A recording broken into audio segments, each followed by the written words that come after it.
All right, welcome back to another episode of the Hourglass podcast, and we are, shit, man, 10 days out, season 8. How you feeling, Kareen? It's been I'm a few weeks. pumped. I'm pumped. Yeah, I feel like me and you've just been flogged this past Yeah, couple flogged. weeks. Flogged is a really visual word, I feel. But it's how Don't I you reckon? feel. Yeah, like, you know that, meme with like the potato, and it's got like, it's not actually got a face on it, but it looks like it has a face on it, and then it's like, this is how I feel, and it's like a really dried potato. How That's how old I is feel. this meme, Tim? Yeah, older than you, I think. The potato with a face, but not a face. You know those ones that you like, I don't know, it's like real dry. After you microwave a sweet potato, you know that what happens? Yeah, like shriveled. Let's keep it on topic. So we wanted to do a bit of a catch up because coming into the season, a lot of girls competing in bikini, obviously, and we're excited to see, and also just wanted to touch on a little bit about like mindset, preparation, last bits and pieces um, of what it takes to become a pro. So we'll get there in the episode, but we'll do a bit of a catch up first. What have you been up to, Kareem? Just working, flogged. Just working. I always wish I had something interesting to say to this question. Just same Yeah, thing day in day out, man. I just like curing poverty in Africa or something. You know what I mean? Yeah, like just came back from a huge Europe trip. Like, I wish, but yeah, same thing day in day out. Like, just been posing, been really busy posing. Mm. Which is cool. It's really cool. I've got a lot of international clients in the team now, which is awesome. But it does keep me like so busy throughout the day because I'll start my first calls at like 7 in the morning. I'll have like my US and Canada girls in the morning, then I'll go through my Oz girls and then finish with like European and the UK girls, which is so cool. Like I love to keep up with what's happening in all the countries. Like, I feel like I'm living so many Isn't it? lives. It's funny how do you feel like you are slightly different because you kind of have to like think about how you come across as an Australian. Like when I talk to someone with a different accent, I'm like, wow, I sound so different to them. Oh my You god, literally. I always have that conversation at the start. Like I'm just like, your know? accent's so cool. And they're like, no, Yeah, your yeah. accent's so cool. I stop I think it. I think to Australians, because we're so far away from things, like your parents immigrants, or did they grow up in Australia? No, they came over to Australia from Lebanon. Yeah. So you're kind of used to that to a degree. But like for me, I was like the first international client I had, I was like, this person is a god. Like they're from another land. They're, they've seen what else there is. I'm like, tell me everything. And it just turns out it turns out they're just the same. They're just the same people. Just the same, just in a different Yeah. time zone. Sucks. Yeah. Well, It's like especially when you experience time first, because in Australia we're a little bit ahead. So, we're like in the future kind of thing. literally, it gets so confusing. Like the other day, Canada had this time zone change. Like it was like daylight savings or something. And it was like 6 a.m. in the morning. I was having my little morning ritual of like making my oats, like taking my time. I watched like a little YouTube video every time I eat. I was like sat down eating, and I get a message from one of my girls, and she's like, "Hey babe, like just waiting for our call. Like, are we still on?" And I was like, "Miss girl, it is 6 a.m. in the morning." Eager. But turns out like it was they just had a time zone change, so it was Yeah. actually like for her time, it was the time that we were supposed to have the call. Yeah. Um, but yeah, it gets really fun and confusing like Yeah. that. But it's been good. I've been having a good time. What about you? What have you been up to? What's same sort of thing. Not posing, obviously, but coaching. Imagine. Actually, because like we collaborate a lot, so like my posing skill is getting better. Like, Yeah? yeah, I feel like my eye for bikini is always improving, Mm. and that sort of thing's always been a skill set. But like the posing side of like, hey, you should try stand like this, or it's not actual posing coaching, but just sort of being aware of that more as time goes by. Definitely has been your influence, I'd say, Yeah, that's for the sure. thing. Like, you know what you're looking at and looking for, but I feel like when you have Like it's just certain little cues that you got to just put in there Yeah. to get the look from that. And then like when we collaborate, I'll always like step you through what changed. You know, I'll be like, okay, this changed, that changed. Now it looks like Yeah. that. Because it's Before and always good after. to know whether you can change something with a pose or whether you actually need to get on the cardio, you know, Yeah, yeah, or you need to do some more hip thrusts or something. Because yeah, it's like it's one of those things where you do a check in, like I'll get someone's check in, and I'll get you know how we were doing with yours, we were doing like 5 different lightings for check ins. mm, So I get some clients now like more, like I do like Sophie's doing like 6 or 7 videos of different lighting because her skin texture and her body's so different in different lightings. mm, So we're doing all these different videos, and because of that, her posing also looks different, and it's also from the perspective of the lighting, the conditioning, and the way she's standing, but also the fact that like when you do 7 videos, it's unlikely that all 7 are exactly identical. Like mm. it's unlikely because it's not possible to be like always. So I think it then highlights then okay, well that's another thing when you get on stage, you're not doing the collaboration of 7 videos and that's the best one when we look at that. You're doing one option and that's what the judges see. So it just highlights how important posing is yet again. Mm. You know what I mean? It's crazy. I've always known it, but like the more and more I do it, I'm like, wow. I look at it from a coach's perspective of what I've got to do to get this person in condition and look right with fullness. But if I actually look at it from a posing coach's perspective, there's even more details to look at. So Yeah. it's just you've got to kind of have one hat on at a time. You can't do it all. Yeah, yeah. See, that's the thing. Like, even when you think about it, if you do, say, 7 different check-ins, that's like 7 posing routines, and then by the 7th one, you're Yeah. like tired, and that's where you start to see your weak points. You know, Yeah. like Yep. I always have this drill for my girls. I tell them like, put yourself on time lapse. You know, you have that like time lapse option in your phone, and just hold your front pose. Hold it for a Mm, minute, 2 minutes. Then very quickly you're gonna see where you start to like drop and where you start to mm, get tired and weak and things like that. So even like doing those 7 check-ins, you know, first thing in the morning, it'll be good for you to just like pick apart. Okay, by this 7th one, you know, maybe my glute's not pushed hard enough, or my foot positioning's changed. I didn't realize it. Things like that. We saw that at the Arnold's. Remember, like when the girls were certain placing, and then they just worked them in the finals, Mm. and the placings changed around. I mean, it was pretty obvious that Vania was going to win, but second and third moved around a bit, and that was just posing endurance and her midsection control and things like that. So, you know, you might do check-in photos to your coach, one video, and everything's on point, but then you hold that pose for 10 minutes, and it doesn't look the same. Mm. So yeah, very interesting. Very interesting. How's your training? It's been really good. It's been really good actually. Like this past maybe 2 weeks, because I've been sending you a couple videos here and there, and like I've been lifting heavy. I think there was definitely like a turning point where like Yeah. it's a very fine line working with you, because obviously you're super big on like biomechanics, right? And you're just like, this is like what you gotta do, you step it out, put it on paper. And then I do that, but then I forget that I actually have to like progress and lift heavy. Yeah. And one point you like said it really nicely, and then like I put back in quotes like stop training like a little bitch with like the little the notes. Yeah. I was like, is this what you're trying to tell me nicely? Yeah, you know what But I mean.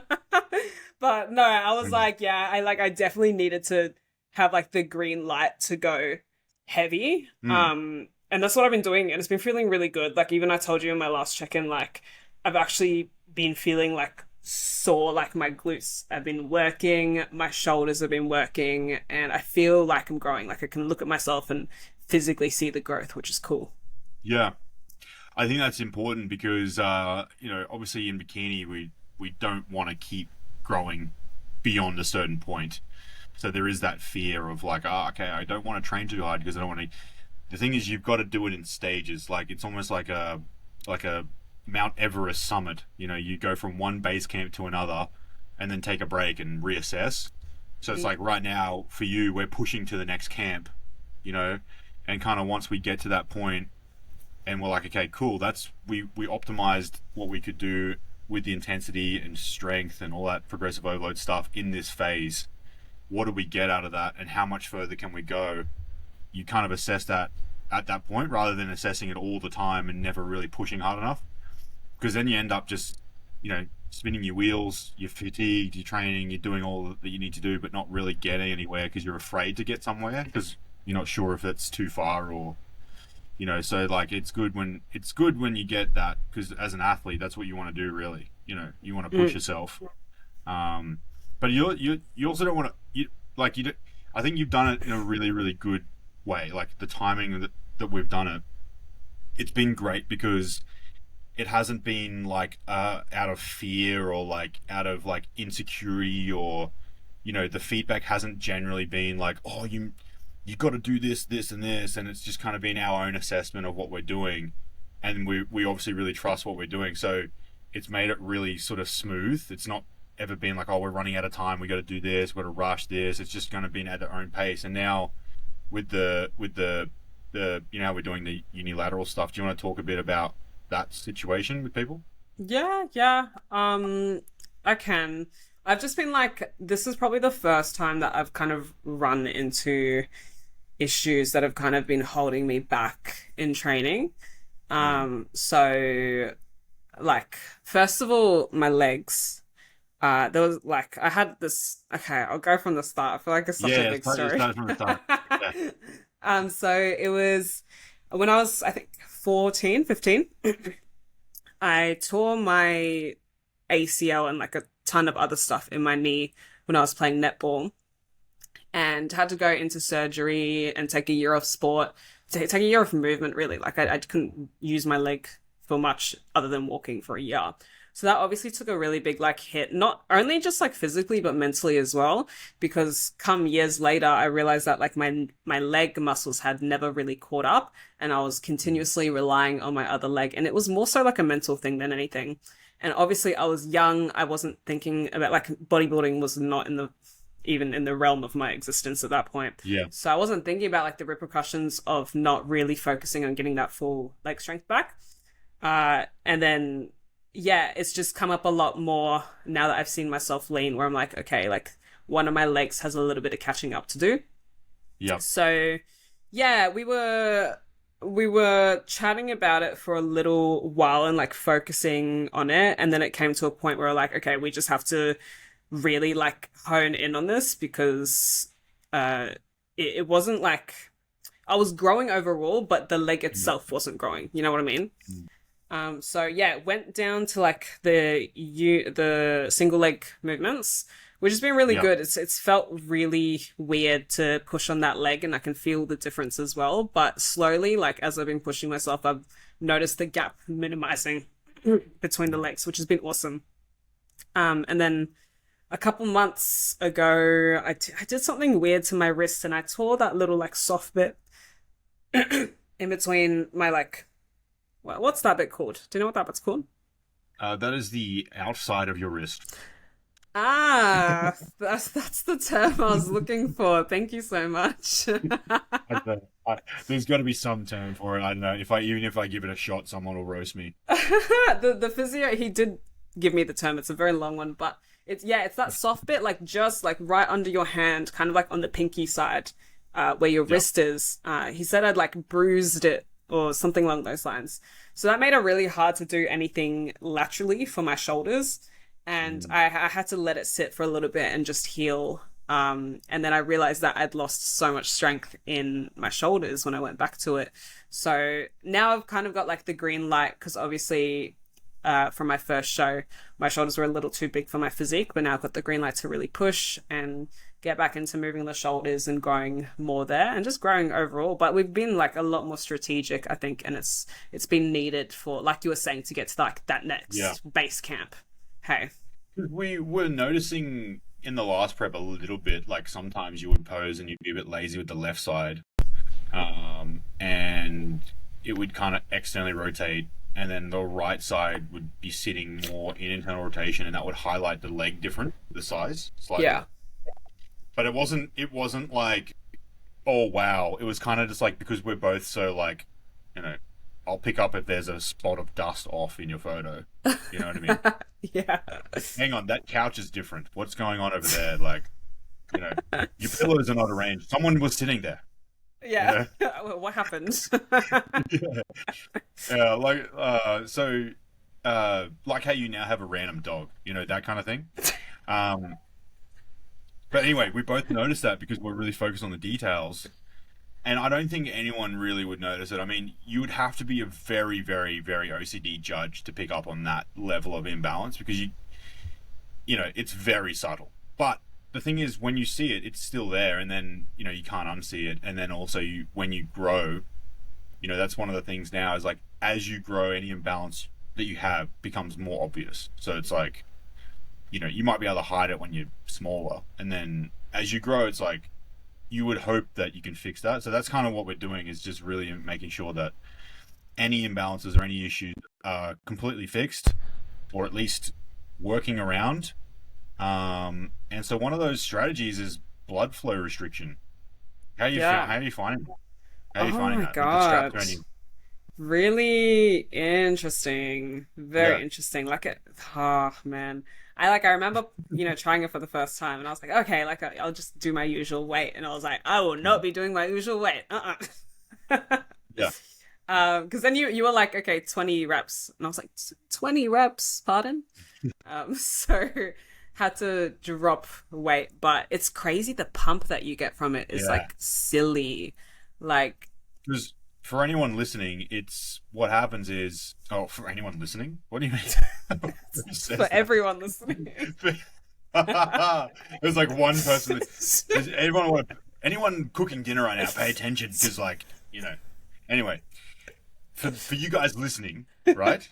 The terminology is correct now.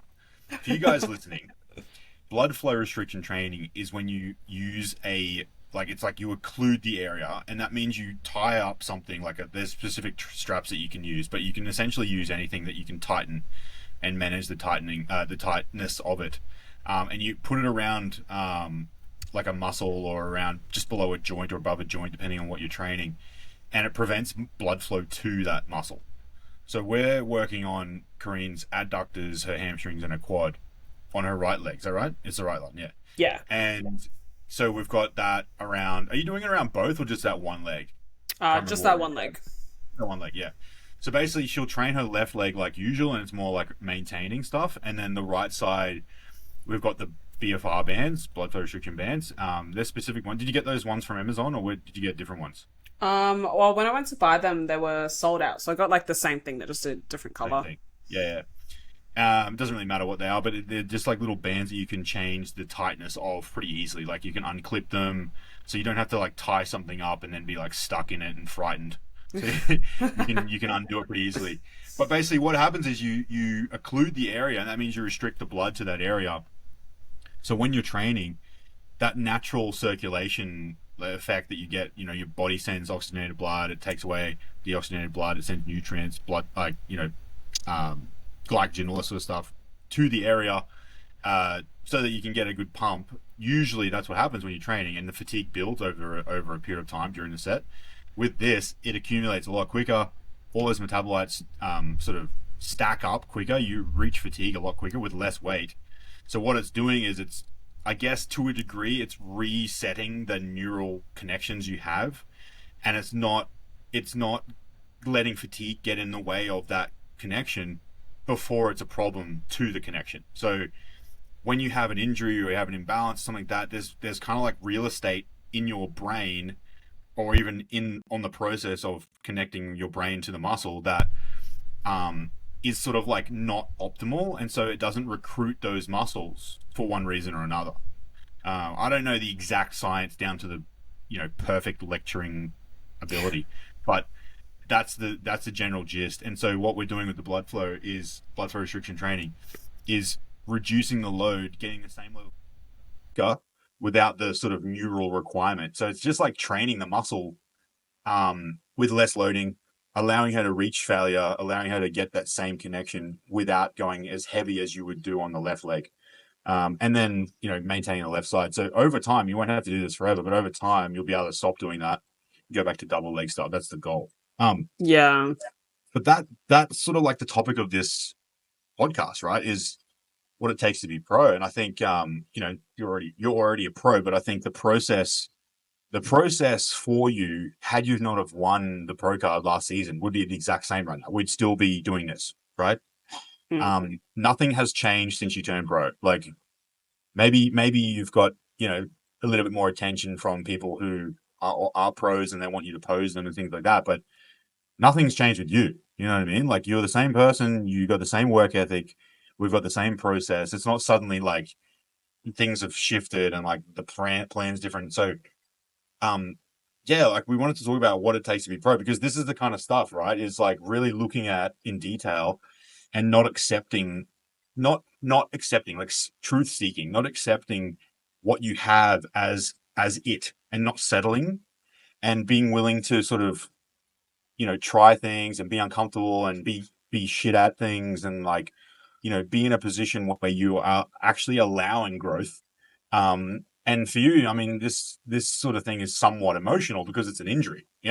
That's not a, it's not a fun thing, and having an imbalance that could potentially, um, you know, minimize your success in the future, and not kind of being okay with feeling that and dealing with it in a effective, optimal way.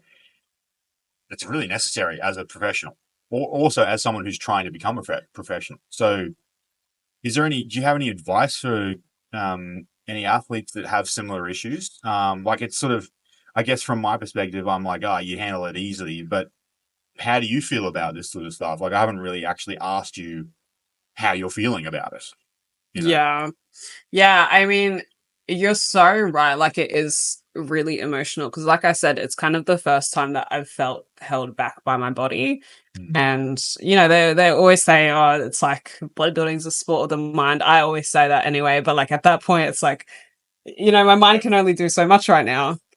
So I did have to be, like, super realistic with myself because obviously there's a fine line between like doing what has to be done and like sucking it up and just getting the work done, but then also like clear communication with the people around you who know what they're talking about and who lean on for your support system. So I did like, I wasn't just going to suck it up. Like I did have to tell you, and I had to be open and clear and honest so then we could work through it together as like a team Yep. and not have to feel like I just had to work this out on my own, you know? Yeah. And that's like something I super appreciate because you just hopped on board, like took me seriously, and uh, it helps you a lot as an athlete to be taken seriously and heard because, like, you know me as a person, like I don't really complain about things if it's not necessary. So Yeah. yeah, that's what helped me the most is just like being able to be clear and then have like a response back that's Mhm. clear to me and keeps me moving forward and progressing as well. Yeah. It's really crazy. Like this isn't obviously a knock on anyone else, but I hear this a lot, and a lot of people like come to me DMs. I'm happy to help out, give my opinion. Um, Obviously, if it's asked for, I don't sort of generally just give an opinion if I don't have a reason to. Sometimes I do actually, but yeah, like there's a lot of I talk about a lot about biomechanics and training and stuff. So I get a lot of questions from athletes who aren't my clients, who aren't my athletes, who have other coaches, and they're just left to their own. They're just left to their own, like problem solving. They have to kind of figure it all out themselves. Like I've got this injury, this is where it came from. I've got this exercise. I've had to change that exercise and swap it in and out. And it's often that coaches, like, yeah, get busy. And I mean, like, it's understandable if you've got like this client with like really specific problems and you don't really know how to address it or work with them on it or something like that, then you can't really say anything. But that's when it should be referred on. If you don't know what you're doing, you got to refer that on, because I think it's really important as an athlete, like you just said, to be able to actually work through this stuff with your team, you know, Mm. and to not have that support there. I think that's like I can't imagine what that would feel like. Like imagine if it was just kind of like, I don't know how to help you, like, you know what I mean? Like it's kind of what do we do then? Yeah. So Or I just think like brushed over, even. yeah, Like, I've heard it yeah, so many times. Like, my coach hasn't taken on what I've said, or like I've yeah, it's asked crazy. them to change something and I haven't been heard. Yeah, or like even like I can understand like maybe it's a specific health issue or something like that, and you don't have the qualifications. It doesn't mean you need to leave your coach, but I think it just a bit of a discussion around how it's affecting this person, so that even if you kind of like are supporting them through it, you might not have the solutions, but you're there supporting them so that you can, like, when they do get the solutions, you're part of it. You're not just sort of like come back when you're fixed kind of thing. You know, I mean, you know, it depends on the scope of the service. It depends what the agreement is and all that sort of stuff. I understand that, but it is concerning because I hear a lot, and like I don't want to say too much because you know it's not my place to coach someone else's client, but it is really really common. You know, what would be some advice for someone in that situation? Do you like I guess with the injuries and stuff like that, you've kind of hang on. Just, You left on saying, what was it? A question about injuries, was it? Any advice for someone going through an injury? Was that it? Yeah, I was just saying, like, a lot of girls are left to their own, I mean, see, as a coach, you kind of want to you want to push an athlete to be somewhat autonomous. You don't want them to be like, should I have some water now, sir? Like, it shouldn't be like this sort of like, am I able to breathe? It shouldn't be like that. But there should be some, teamwork and autonomy together where, like, for example, you were like, okay, I got a problem. I got to book in to see this person. I got to get my back worked on, whatever it is. We got to figure out what the issue is. We got to identify the problem. Once you've identified the problem, you're like, Tim, this is the problem, blah, blah, blah, blah, blah. And then we can come up with a plan together. So there's autonomy there because you've taken the initiative to identify your problem, or at least, like, I can't sort of drive, well, maybe I could, but I can't really drive you to the appointment and be like, there you go, like, I can't do that much support. But imagine if that was the type of coach I was. Get But in. yeah, we're at the doctor's, I'll be in the room with you. Um, and but yeah, like, I think there's got to be some level of, and it also depends on the person too, their personality, and, like, you know whether they have any sort of understanding what's going on. But any advice for, like, girls who have injuries or dealing with these imbalances and things like that? Like, what would be your, like, if you didn't have the understanding you have now and you're kind of like, or sorry, with the understanding you have now and you're kind of talking to your younger self, what would you say to make it easier? Or have you kind of just, like, been lucky with it? You know what I mean? I mean, I haven't been lucky because, like, obviously where I'm at now, like, there's still things to fix that if I knew back then would have been fixed by Yeah. now. You know what I mean? So Yep. if you do go through some sort of injury or like imbalance or something, best thing to do is address it like head on, Hmm. especially if it's going to affect the way that your muscles look aesthetically, Mm. because it's so much easier to just be balanced and grow as like a whole than have to drive and like dig down and grow one thing. So Yep. that would be my main advice is just be like hyper vigilant. If you're training and you feel like, I don't know, one arm's working harder than the other, or, one glute feels stronger than the other, things like that, that could be an imbalance. Or you could be training wrong, right? Like Mhm. you could be biomechanically training wrong. So that's also something to address because the longer that you go into that, the further that you grow, the more imbalance you're going to get. And we're in a sport of like aesthetics. This stuff Yep. counts. Symmetry, top to bottom, left to right, all these little things. So that would be my advice for the most part. And just like don't push through things. Yeah. Don't let discouragement uh transpire into like pushing through and not addressing and like almost like denial. Um, Yeah. I think that's what I like about what we're doing. I guess, I mean, I have a lot of good clients that are on the same, page. But sometimes I have to work a little bit harder to get someone onto that same page, and that's fine. That's what I do. That's my job. But I think it's important in bikini, and like what you said before, it's about aesthetics. No amount of attention to detail is too much. You can't you can't like, a lot of people are like, oh, is that really necessary? And it's like, well, it is if you have that mindset, but at the same time it's like, what's too necessary if you want to win something? mm, um and I think that that's a really important mindset to take if you want to be pro, or if you are a pro and you want to get better, win pro shows, go to the Olympia, win the Olympia. no amount of attention to detail is like too much OCD, too much analysis, too much checking, too much communication. Like no, there's no such thing in bikini.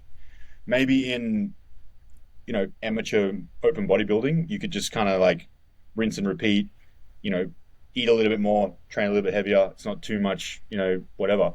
But in bikini, there's no level. And even at the very beginning, when you're starting, there may be some things that you don't go too crazy on because it's not needed just yet, but you still consider it and you still are aware of it and you still kind of decide not to think about it rather than just stay ignorant. Yeah.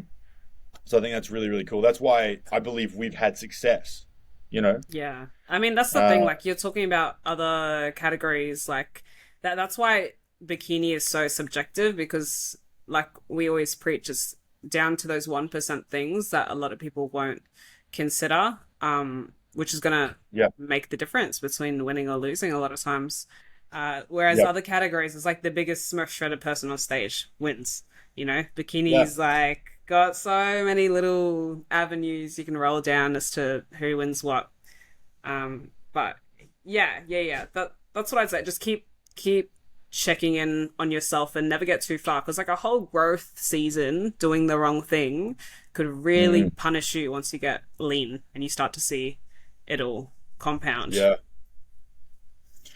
it's very interesting. Good point.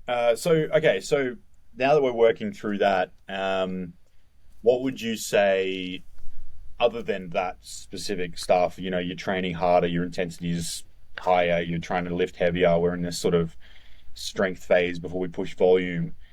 Other than that specific type of thing that's different to before, or at least more focused than before, what's different this off season compared to last year?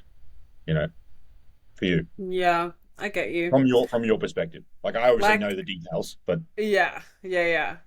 I'd love to say like a whole lot. I'd love to say like, we've reorganized the whole strategy, we've changed things up. It really hasn't been so much because we've come to know like my body very, very well. We did like a growth, like a 12-week growth, did a little cut, peeled back, had a look, going into another growth now. And then we want to maintain like a little bit more condition and just stay a little bit tighter in this growth phase, which works really well in my body because you can very quickly see the changes week to week, which I've really been enjoying. And just staying really detailed with my diet, staying on top of all my movements, and honestly, like just being more organized life-wise as well, probably. Yeah. Making sure everything gets done within the day. There's only so many hours in a day, but what would you say, like as a coach's perspective, do you think a lot has changed like in any space between this year and last year? Yeah, I mean, like I think we're pushing limits a little bit more, I think we push the food, like we know it's better for you to stay tighter. We know this sort of stuff. There's like a framework there of what I'm accepting.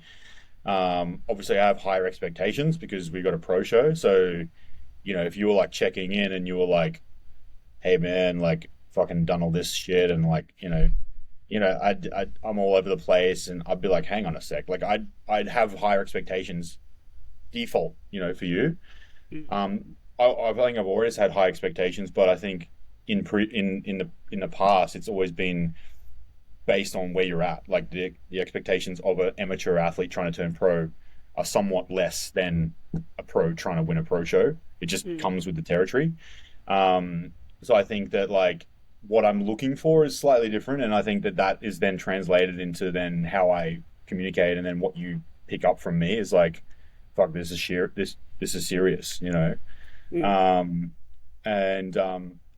don't think much has changed in terms of strategy, but I think there is one aspect where, like with the training, where we're just being even more focused on that, and that then yields a little bit more of a, okay, how's she handling that volume wise, fatigue wise, I don't think we really ever scraped the surface of what you're capable of in previous years. So I think we're about to find out, you know. Yeah. Yeah. I I think think it's yeah.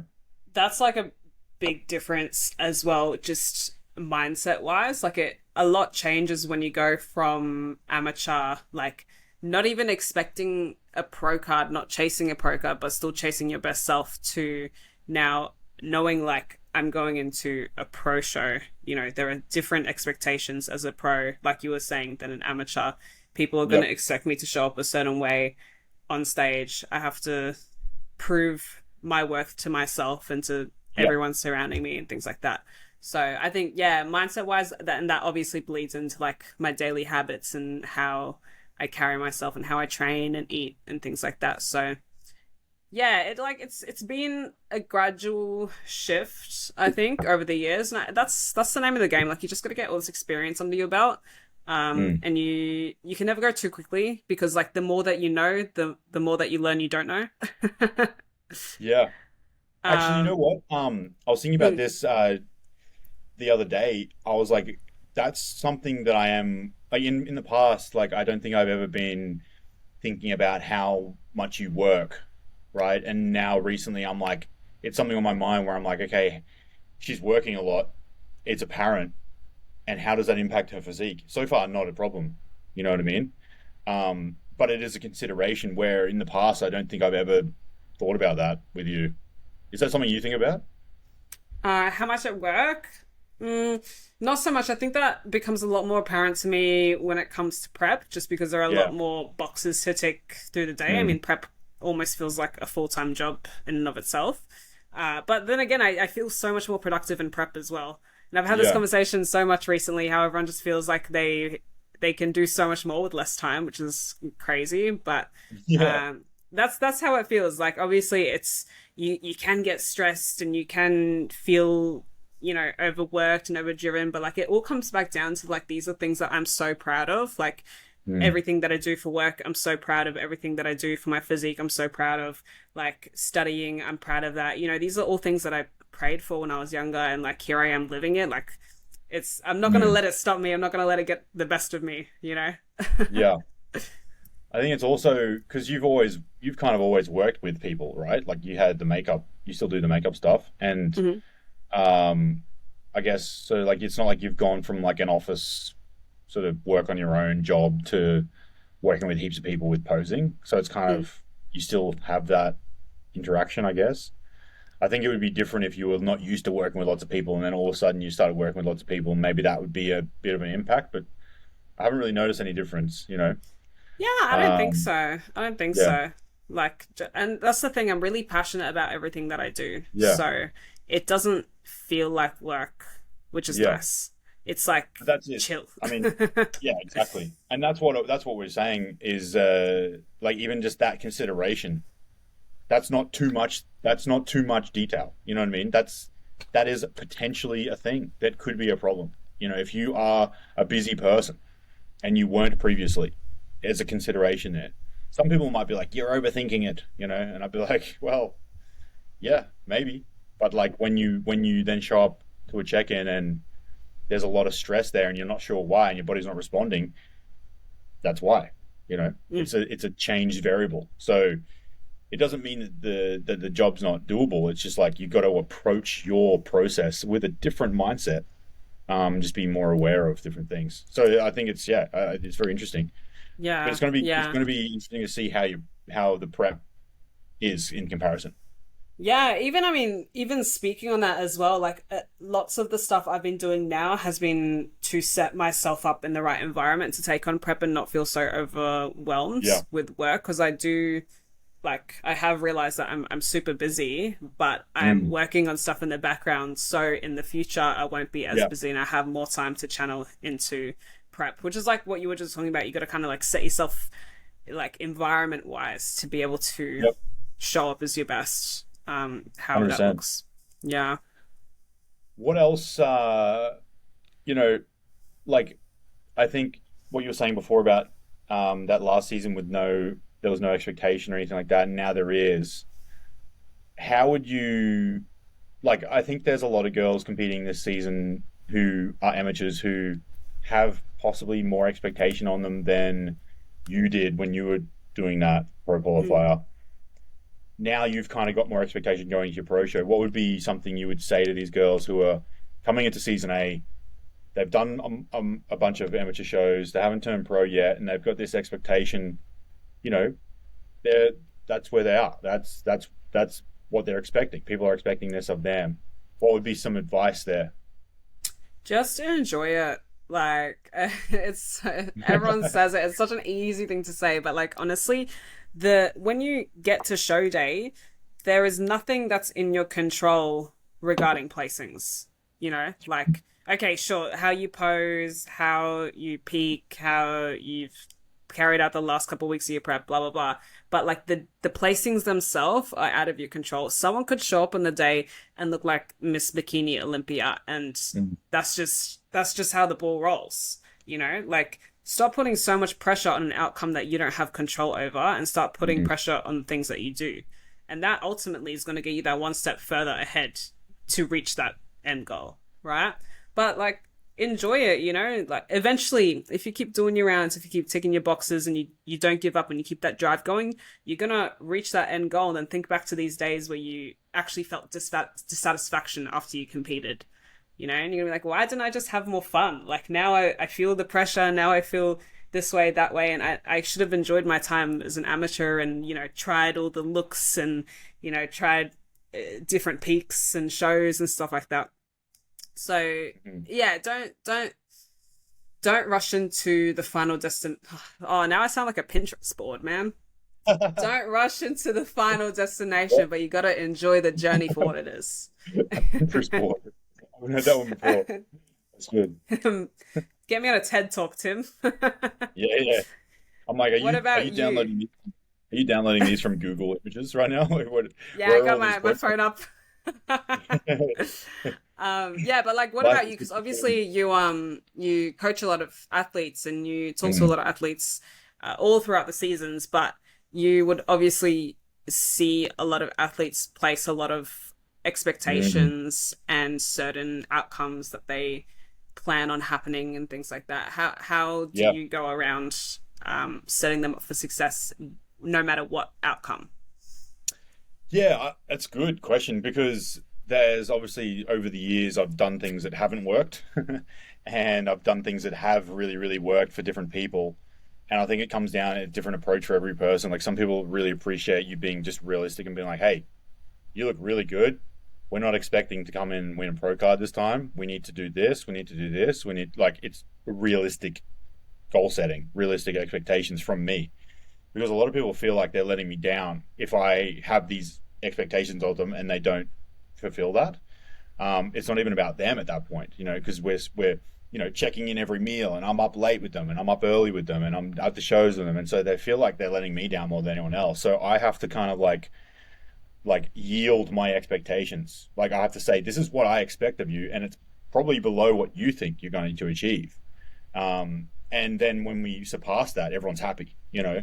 So I always sort of set the bar lower, or at least if I know it's going to be better than I set it, I don't say it. You know what I mean? I don't say, "Oh, you're going to win a pro card." You know, I just say, "You're looking your best," and I'm confident, and we've done everything we can. So I think it's more just how I approach it. Like, rather than, you know, if I'm very confident about an outcome, I still can't be 100% accurate. You know, so it's then removing the expectation from my position, but then also I like to get the athlete to focus on what the next step is. You know, yeah, we've got this show coming.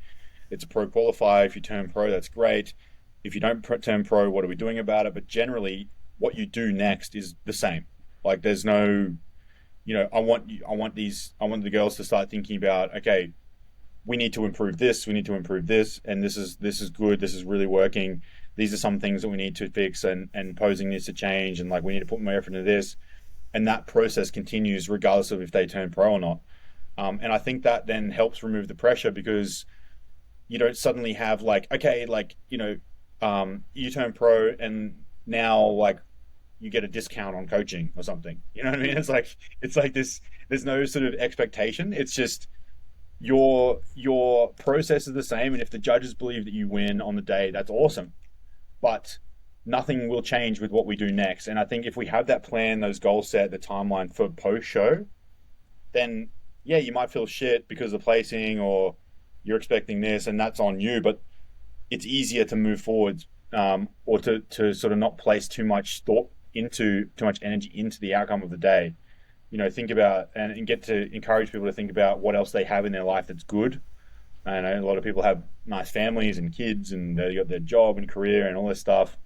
And I like to sort of focus on that a lot, because that's all good stuff that will still be there whether you win or not, and those people will be supporting you. And I think that seeing the big picture and having perspective is really, really important. So that's where I try to focus, especially a lot of athletes will sort of take the conversation in like, we're gonna win, I'm looking my best, and I'm just kind of like, yeah, if I try not to sort of egg them on, because if you do that, it's tough, because I don't want to be the downer. I don't want to be like, what, listen, like, we've got to do it, think about it this way.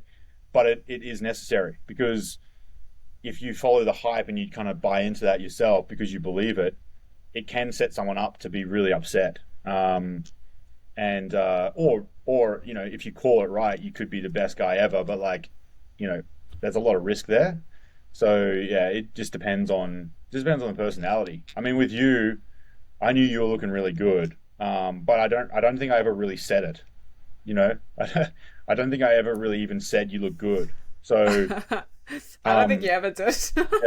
yeah. I think that's what I appreciated, though. That's the thing. Yeah.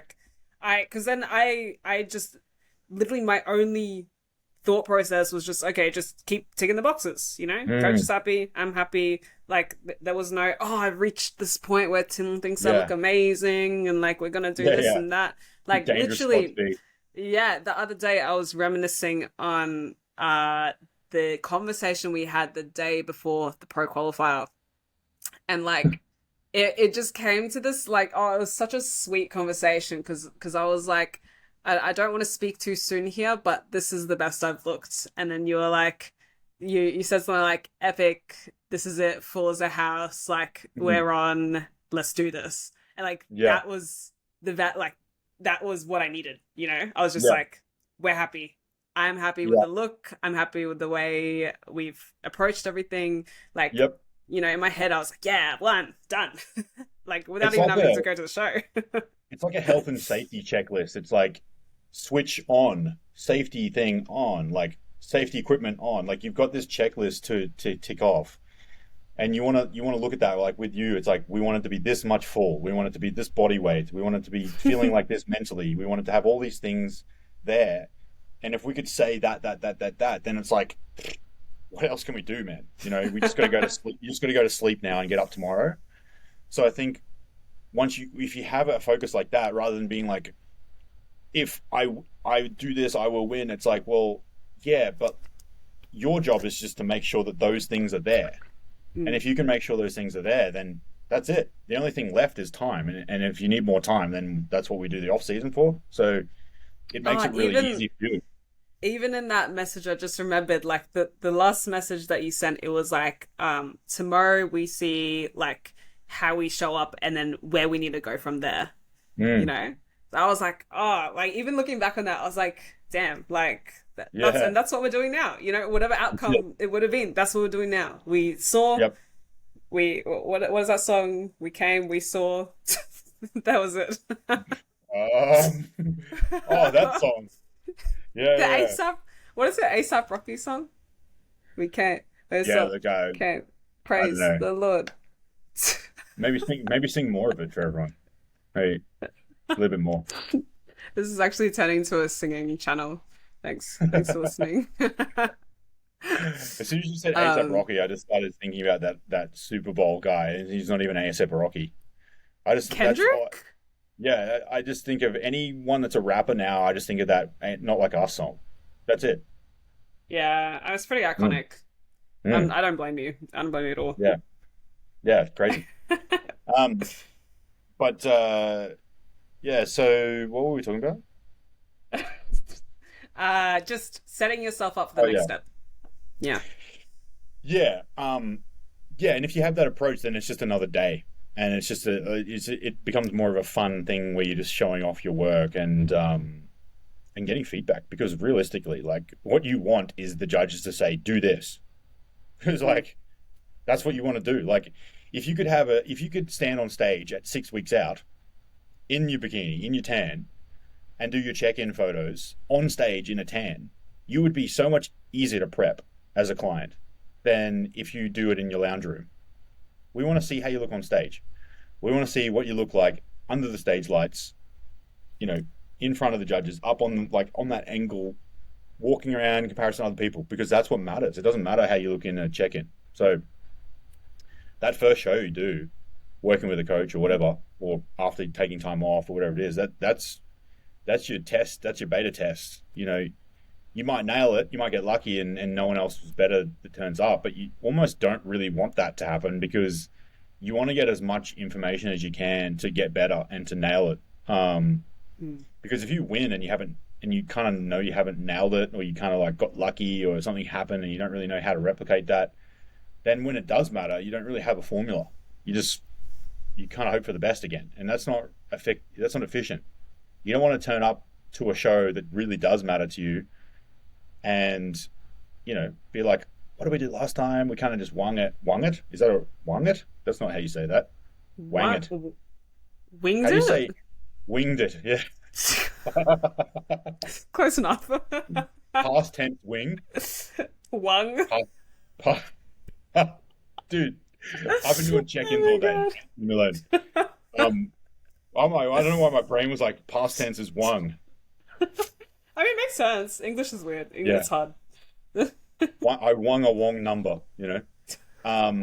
But yeah, sorry guys. I didn't mean to be like that. But anyway, so yeah, you don't want to turn up, get lucky, and then be like, okay, now I'm pro. Now what do I do? Because I have no process that I know was a result of tweaking. And that's really, really important, because then when you do turn pro, there's way more pressure on you to nail it. Whereas with you, we've got a process, we've got targets, we've got things that we know work, we've got all that data there.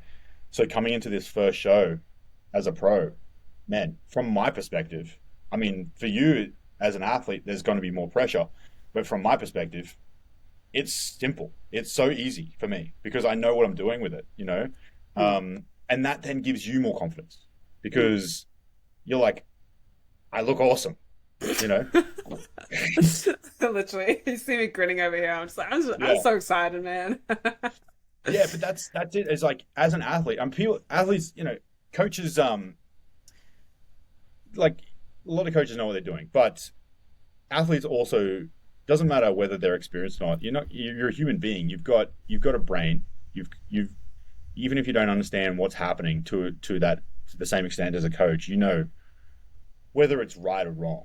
You know, you got some sense, and you can sort of see through the bullshit sometimes. And so, if you're working with a coach and you're working close together and you're doing this the right way, you're going to have so much confidence, and that's what is really, really important when you do. You know, you turn pro, you go into that sort of area, and you want to make the most impact you can, and you want to shorten the path. You don't want to kind of like be like, okay, I'm going to go and see how I go. Like, no, let's not see how we go. Let's not do a show and get feedback. Let's win it. You know, because now you're a professional. You're a professional at what you do. The expectation is to win it. It's no longer just, am I good at this? You know, so the expectation is there. So now that the expectation is there, it's like when I don't know why I always use tennis as an example, but it's like when a tennis guy is like, it's like match set, right? And he's just hit a fault. I don't know if people know what tennis, like in tennis, if you hit it into the net, that's a fault, right? And then you've got one shot now, match point. You don't want to hit a slow one because the other guy will just smash it at you. You've got to hit a good, decent, spinny serve, but you can't miss because the whole match is relying on this thing. So you can't say there's no pressure. You know, Yeah. there's a lot of pressure and expectation on you to hit that ball correctly. So Yeah. you want to know what the hell you're doing. And that's what pro bodybuilding's like. There's no pressure really. It's only what you place on yourself, but at the same time, you've got a limited number of moments where you've got to show up and nail it. And so you want to know exactly what you're doing when those moments come. You want to be ready. It's like that guy who that ice skater guy who everyone fell down and he won. No, when was that? It was like the Olympics. He's like, I don't know if he was Australian or not. Maybe he was, but he qualified for the Olympics, and then he was like the slowest guy in the final. And then everyone fell over, and he won. I love Right? that for him. But like, right place, right time, with the skill set, knows what he was doing. He didn't fall over, you know. It was out of the way.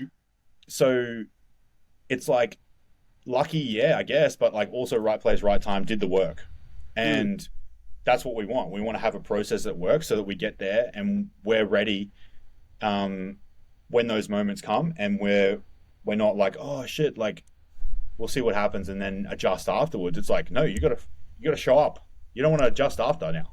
The adjusting thing's done. You want to show up and win. Yeah. So yeah, that's how I sort of think about it, and I think that I can't remember what the topic was. Can't remember what we're talking about, but that's now we're here. Ice skating, I believe it was, right? This is the ice skating podcast. Have you ever ice skated? Me? Yeah. I have. I'm really bad at it, and I get quite terrified because I feel like I'm going to fall over and break something. Have you? No. It's I think scary.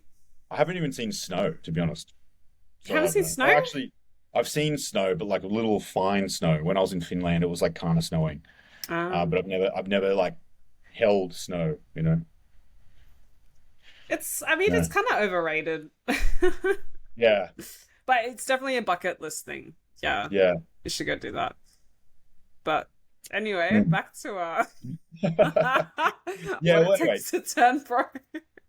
I think that kind of like lays the gist down, and I think, you know, coming into season A now, I think it's just a good experience from that perspective. But then there's so much opportunity to really fine tune it. That's why with all of my bikini girls, we're doing multiple shows. I don't want so much pressure on one or two shows. I want to do multiple shows, and I want to see how they look, and I want to manage it and go from there. And we're doing that with a few girls who are doing fit model too, because we want to see how they look, and we want judges' feedback before we fine tune it for the nationals. That's exciting. Do you have many fit model posing girls? I do. Yeah. I've got actually quite a few fit model girls. So I've got quite a few for this like Australian season A season. Nice. And I've got a couple like for later on in my the language. but we're just bouncing off each other right now. And then I got a good couple books for later this year. So I'm keen. It's cool to see all these different physiques show up, and it's like bikini, you know, like you have what you have, and you just gotta show up by the criteria. And I think honestly, I think Australia's gonna do really well. I believe. Yeah, we've got a lot of those, you know, ICNs and NBAs and stuff like that, where it's like they're kind of halfway to bikini, but not really there yet. And so there's going to be a lot of, I mean, we have some crazy ICN girls, like insane quality. So half of them could literally stand on stage in their off season. I've seen some. So yeah, it'd be interesting. Yeah, I agree. I'm excited for that to develop, because it's just going to make coaching way more, well, not more interesting, but way more sort of variety, I suppose, with girls. Yeah. More like streamline. I feel like you can like hit your milestones as you go. Exactly. It's not so much like a big gap in between one thing to the next. Yeah. All right. Well, we might leave this episode there. Guys, really always appreciate you listening and sharing, dropping a comment, and following, because we want to get the word out and help you guys as much as we can.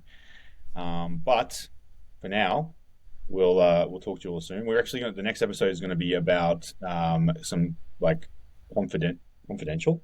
No, what's the word? Controversial. Jesus. Confidential. What's going on? The next episode is going to be confidential, so you won't hear it. It's top secret. The next episode is going to be. Now I've forgotten the word again. Controversial. Now you're making me forget the word. Yes. I was about to say conspiracy. Jeez. Man, I need to have some caffeine or like some food or something. My blood sugar's going down. Yeah, you just need to take a Controversial. The walk. next episode will be about controversial topics in bikini, PEDs, OnlyFans, all that kind of stuff. Looking forward to it. All right, guys. We'll leave it there. We'll talk to you all soon. Bye.